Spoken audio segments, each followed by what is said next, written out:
بسم اللہ الرحمن الرحیم. میرے نہایت ہی قابل احترام بھائیوں، میرے نہایت ہی قابل احترام بزرگوں، میں سب کی خدمت میں سلام عرض کرتا ہوں. میں آج کے جو ہمارے میزبان ہیں حاجی عباس خان صاحب جو سابق کونسلر ہیں، عبدالغفور عوام صاحب ہیں، خرم شہزاد صاحب ہیں، صداقت خان صاحب ہیں، میاں خان صاحب ہیں، لالا سید عالم صاحب ہیں، حاجی اسماعیل صاحب ہیں، ماجد خان صاحب ہیں، عامر وقاص صاحب ہیں، عجب خان صاحب ہیں. یہاں پر میں آپ میزبانوں کا بھی تہہ دل سے مشکور ہوں کہ آپ نے مجھے آج یہاں پر آنے کی دعوت دی. میرے ساتھ سلیم شہزاد صاحب بھی تھے، ناصر صاحب بھی تھے، انہوں نے بھی چند باتیں کرنی تھی، لیکن وقت کا تقاضا یہ ہے کہ مغرب کا وقت بہت قریب ہے. یہاں پر ہمارے ساتھ اشرف داد سے بھی ہمارے بہت سے مہربان آئے ہوئے ہیں. میں سب کا تہہ دل سے مشکور ہوں، اور خاص طور پر آپ سب کا تہہ دل سے مشکور ہوں کہ جس کھلے انداز میں آپ لوگوں نے باتیں کی ہیں، میں سمجھتا ہوں کہ یہ ایک صاف دل انسان کی جذبات ہوتے ہیں. بہرحال میری سیاست میں آنے کے بعد میں نے کوشش یہی کی کہ افہام و تفہیم سے ہم آگے چلیں، سب کو ساتھ لے کر چلیں اور حق کا ساتھ دیں، حق کا ہر قیمت پر ہم ساتھ دیں، سچ کا ساتھ دیں. یہی میری سیاست کا ایک مشن تھا. میں تھوڑا سا ماضی کی طرف آپ کو لے جاتا ہوں. جب پہلا الیکشن میں نے کنٹیسٹ کیا اور اللہ کے کرم سے میں ایم پی اے بن گیا، تو اس وقت نواز شریف صاحب وزیر اعلیٰ کے امیدوار تھے. میرے پاس یہاں شہباز شریف صاحب آئے. کیونکہ ہم ایک دوسرے کو نہیں جانتے تھے، غیر جماعتی انتخابات تھے زیادہ اکثر کے دور میں، تو انہوں نے مجھے کہا کہ میں آپ سے نواز شریف صاحب کے لیے ووٹ مانگنے کے لیے آیا ہوں. تو میں نے کہا جی بالکل ٹھیک ہے. اس وقت ناصر کے والد شیخ سرور صاحب مرحوم بھی میرے پاس بیٹھے ہوئے تھے. کافی وہ 3 گھنٹے میرے پاس بیٹھے رہے. تو جب باتیں ساری ہو گئی تو مجھے کہتے ہیں کہ آپ کی طرف سے کوئی شرط ہے؟ میں نے کہا شہباز صاحب بات یہ ہے کہ جب بھی ضلع اٹک کا نام آتا ہے تو کہا جاتا ہے کہ پنجاب کا آخری پسماندہ ضلع اٹک.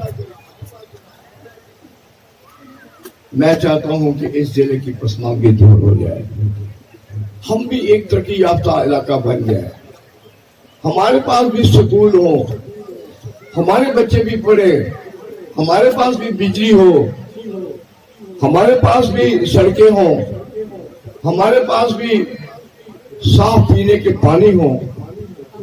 انہوں نے کہا کہ انشاءاللہ اللہ نے موقع دیا تو یہ آپ کی باتیں ہم پوری کر دیں گے انشاءاللہ.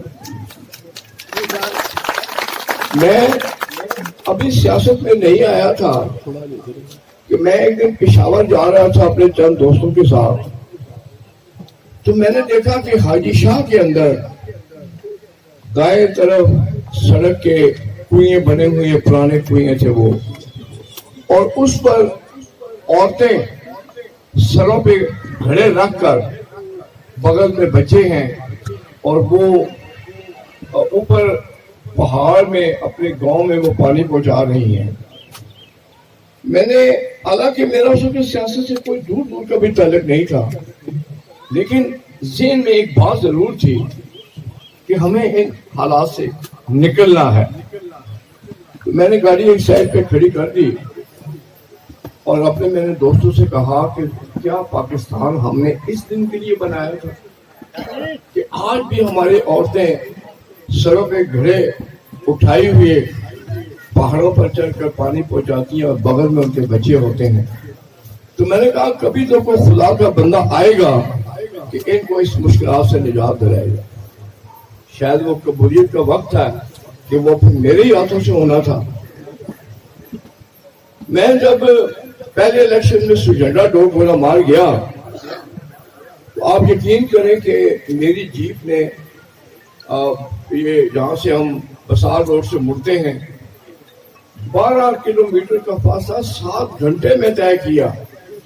آپ اندازہ لگا سکتے ہیں کہ اس سڑک کی کیا حالت ہوگی.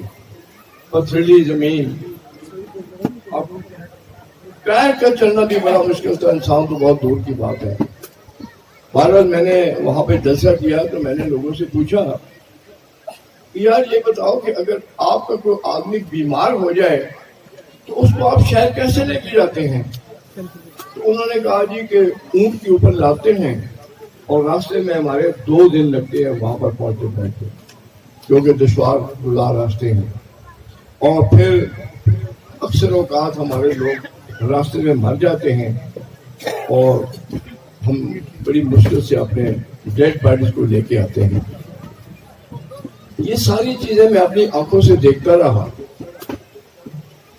اللہ تعالیٰ سے بڑی گڑگڑا کے دعا بھی مانگتا رہا کہ یا اللہ یہ سب کچھ میں کرنا چاہتا ہوں لیکن تیری مدد کی ضرورت ہے, تیری کی مدد کے بغیر ہم کچھ بھی نہیں کر سکتے. شیخ آفتاب زندہ باد, شیخ آفتاب زندہ باد, مسلم لیگ نون زندہ باد. تو میں نے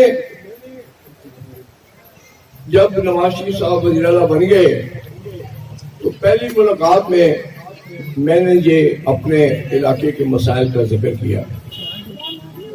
مجھے اچھی طرح یاد ہے کہ اس وقت اگر دن کو 500 بندے مجھے ملتے تھے تو 480 ایسے ہوتے تھے کہ جن کے جھگڑے کے کیسز ہوتے تھے.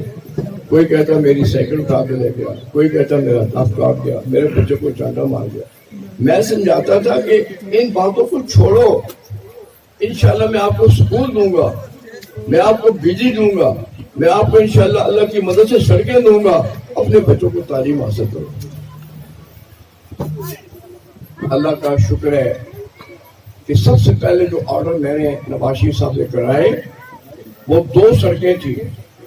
ایک سڑک تھی سجنڈا ڈوگ گولا مار کی اور دوسری سڑک یہ تھی آپ کی جو مونگی والی سے کنجور آ رہی ہے, یہ جو بریال کے پہ آپ کو ملتی ہے. یہ 2 سڑکیں سب سے پہلے میں نے یہاں پر کام کیا. اس کے بعد چونکہ علاقہ بہت تھا, ٹیوب ویلوں کی ضرورت تھی, بجلی کی ضرورت تھی, بہرحال آہستہ آہستہ ہم چلتے گئے. اب اللہ کا نظام ہے کہ اللہ کا شکر ہے کہ یہ جب میں رومیا پہلے دن گیا, آپ یقین کریں کہ ہم گم ہو گئے, پتہ نہیں چلا رومیا ہے کدھر. وہاں رومیا میں ہم نے سڑکیں بنائی, وہاں پر ٹیوب ویل لگائے, وہاں پر بجلی دی. دکھنیل کو, ڈھیر کو, پروٹھا کو, گریالیا کو, ان سب علاقوں کو ہم نے بجلی دی. گولڈا کو دی. جتنا بھی یہ علاقہ ہے یہ ساری بجلی. اور آج اللہ کا شکر ہے کہ ہمارے علاقے میں کوئی ایک قوم بھی ایسا نہیں جہاں بجلی موجود ہے. یہ اللہ کا شکر ہے. اس کے بعد ہم آگے بڑھتے گئے. پھر یہ پولی ٹیکنک انسٹیٹیوٹ ہم نے بنایا. گورنمنٹ کالج میں ہم نے ڈگری کلاسز شروع کرائی, ایم اے کی کلاسز شروع کرائی. بہت سے اسکول ہم نے نئے بنائے. اسپتال کو بہتر حالت میں ہم لے کر آئے. یہ وہ سارے کام تھے جو رفتہ رفتہ ہم کرتے گئے. 2013 کے الیکشن سے پہلے میں نے جلسوں میں یہ بات کی تھی کہ اگر اللہ نے ہمیں موقع دیا تو ہم انشاءاللہ اپنے دیہاتوں کو شہروں کی سطح پر لے کر آئیں گے, اور اکثر کو اور حضروں کو ہم اسلام آباد کی سطح پر لے کر آئیں گے انشاءاللہ. یہ میرا ایک وعدہ تھا اور اللہ سے مدد مانگنے کے بعد یہ وعدہ کیا. آج اللہ کا شکر ہے کہ علاقہ چھچ کا ایک گاؤں ایسا نہیں جہاں کے گیس موجود نہیں, ایک گاؤں بھی ایسا نہیں. بجلی جہاں موجود نہیں, جہاں سڑکیں موجود نہیں, جہاں پر ہمارے پانی کے منصوبے نہیں ہیں. اللہ کا شکر ہے. پھر ادھر سے ہم نے دکھنے ڈیل بروٹا کڑالا جابا یہ سب ہم نے گیس ڈال دی. اب یہ جو علاقہ ہے آپ کا بریار ہے, ڈوگ سوائی ہے, یا آگے بوٹا ہے, اکھوڑی ہے, وہ جو ڈوگ محمود آباد ہے, وہ اس میں بھی ہم نے گیس ساری ڈال دی. اور آخر میں وہ کون سا وہاں یہ ہاں ہمک وہاں تک گیس ہم نے ڈال دی.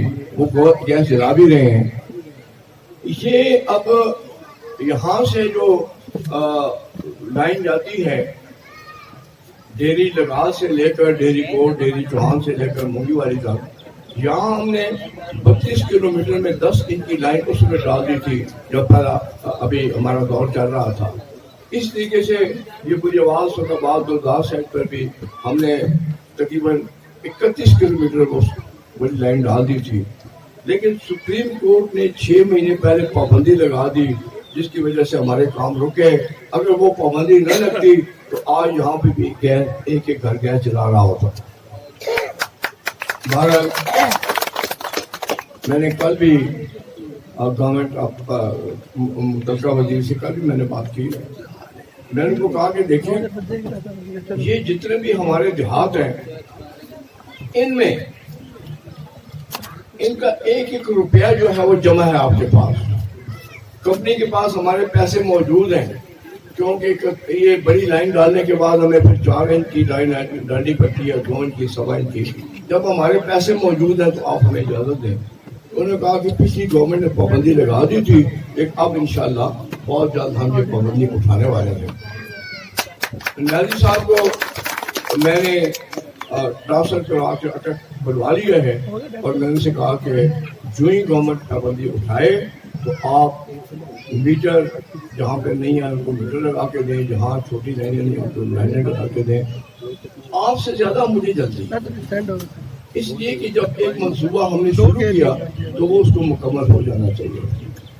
آج میں دیکھیں اب گیس کی کیا فیسلٹی ہے کہ جس وقت بارش ہو جاتی تھی, لکڑیاں گیلی ہو جاتی تھی تو ہمارے گھر میں بیٹھے ہوئے بیٹیوں کو, بہنوں کو جس طرح تکلیف ہوتی تھی, اب جہاں پر گیس چلی جاتی ہے وہ تکلیف ختم ہو جاتی ہے. ہمارا انشاءاللہ مجھے خود جو ہے اس بات کا احساس ہے اور ہم انشاءاللہ گھر گھر آپ کو میٹر لگا کر دیں گے انشاءاللہ.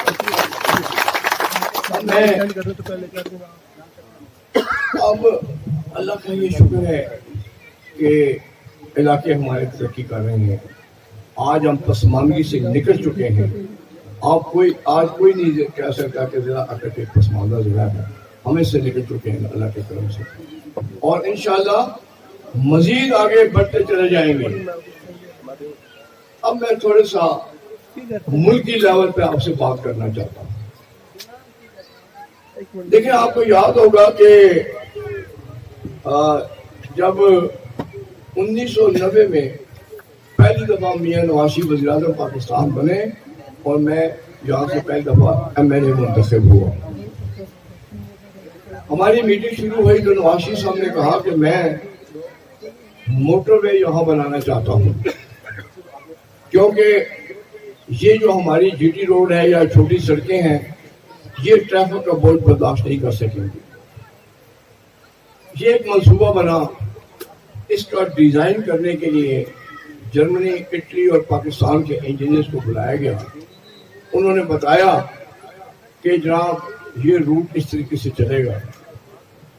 مجھے آج تک یاد ہے نواز شریف صاحب کی وہ بات. انہوں نے کہا کہ دیکھو بات یہ ہے کہ ہندوستان کے پاس 250 ہوائی اڈے ہیں, ہمارے پاس صرف 10 ہیں. اگر ہماری اور انڈیا کی لڑائی ہو جاتی ہے تو ان کے اگر 50 بھی برباد ہو جائے انہیں فرق نہیں پڑتا, لیکن ہمارے اگر 5 اڈے بھی خراب ہو گئے تو ہمارے جہاز کہاں سے اڑیں گے. لہذا انہوں نے انجینئرز کو کہا کہ اس کا ڈیزائن اس طریقے سے کرو, نیچے سے سٹرکچر اس طرح لاؤ کہ امن کے زمانے میں گاڑیاں دوڑیں اور جنگ کے زمانے میں اس میں جہاز دوڑ سکیں.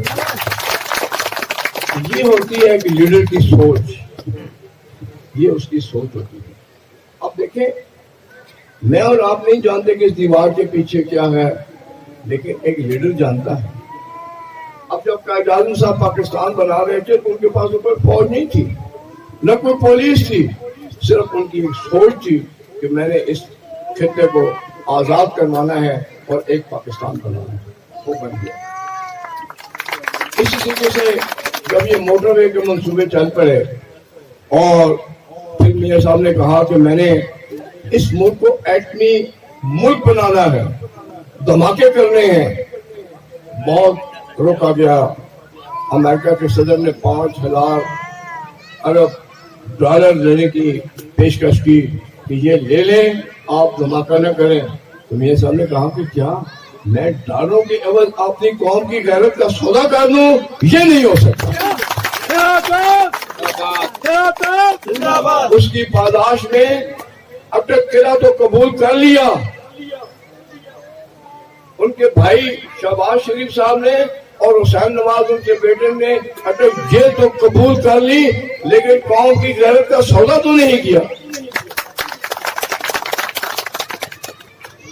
اس کے بعد ایگزائل کی زندگی گزاری، تکلیفیں اٹھائیں، لیکن آپ نے دیکھا کہ انہوں نے چاوی کے پہاڑوں کے اندر بٹن دبا کر ایک دھماکہ کیا اور پاکستان دنیا کا 7واں ایٹمی ملک بن گیا اور اسلامی دنیا کا پہلا ایٹمی ملک بن گیا پاکستان۔ اور جب ہم نے دھماکہ کیا، ایٹمی ملک ہم بنے، تو اس وقت پورے دنیا کے مسلمان ممالک نے مٹھائیاں تقسیم ہوئی، نوافل ادا کیے گئے، اور انہوں نے کہا کہ آج اسلام نے بھی اپنا ایک ایٹم بم بنا لیا۔ اس کے بعد جب پھر حکومت آئی تو میاں صاحب نے کہا کہ ہمارے پاس تیل کے ذخائر نہیں ہیں، ہمارے پاس سونے کے ذخائر نہیں ہیں، ہمارے لیے ایک واحد راستہ ہے یہ ملک ترقی کر سکتا ہے کہ اگر ہم سی پیک کے منصوبوں کو عملی جامہ پہنا دیں۔ یہ منصوبہ کیا تھا؟ ہم اب چائنا کی بارڈر سے چلتے ہیں، مانسیرا سے ہوتے ہوئے، اسلام آباد سے ہوتے ہوئے اس طرف ہم لیفٹ کو مڑتے ہیں تو یہ سڑک جو موٹر وے ہے فیصل آباد سے گوجرا، ملتان سے پھر یہ سکر جاتی ہے اور سکر سے پھر ہماری جو بندرگاہ ہے اس پہ تک یہ پہنچ جاتی ہے۔ اور دوسرا راستہ یہ ہے کہ ہکرا سے ہم ڈی آئی خان کی طرف جاتے ہیں۔ وجہ یہ ہے کہ کابل اور اس سے آگے پاکستان ہے، تاجکستان ہے، یہ جتنی بھی ریاستیں آزاد ہوئی ہیں ان کے پاس سمندر نہیں ہے، جو ہیں بھی وہ بھی سال کے 6 مہینے بند رہتے ہیں۔ اور یاد رکھیں بھائیوں کہ یہ گوادر کی بندرگاہ اور گوادر کا سمندر اللہ تعالیٰ نے ہمیں تحفے کے طور پر دیا ہے۔ ہمارا یہ سمندر ان دنیا کے 5 سمندروں میں سے ایک ہے جہاں پر کہ گہرا ترین سمندر ہے اور یہاں پر سے بڑا جہاز بھی چل سکتا ہے۔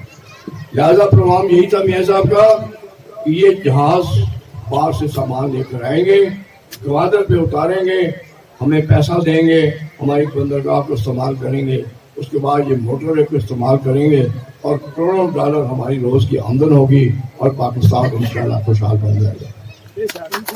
لیکن اس منصوبے کو بھی کچھ طاقتوں نے پایا تکمیل تک نہ پہنچا سکے اور میاں صاحب کے خلاف پھر ایک دفعہ سازشیں شروع ہوئی۔ بہرحال یہ تو جب سے دنیا بنی ہے حق اور سچ کا راستہ اور منفی راستہ یہ ساتھ ساتھ رکھتے ہیں، لیکن اللہ کا قانون ہے کہ حق کی ہمیشہ فتح ہوتی ہے۔ پھر آپ کو یہ بھی یاد ہوگا کہ 2013 سے پہلے پھر یہ بھی تھا کہ یہ جو ہمارا سی پیک کا منصوبہ ہے، ہر 100 کلومیٹر کے بعد ہم نے انڈسٹری زون بنانا تھا تاکہ یہاں انڈسٹری لگے، ہمارے نوجوان جو ہیں بے روزگاری ان کے ختم ہو جائے۔ یہ ایک بہت بڑا منصوبہ تھا میاں نواز شریف کا۔ پھر آپ دیکھیں کہ آپ کو یاد ہوگا کہ 2013 سے پہلے پاکستان کے اندر 18 گھنٹے لوڈ شیڈنگ ہوتی تھی یا نہیں ہوتی تھی؟ ہمارے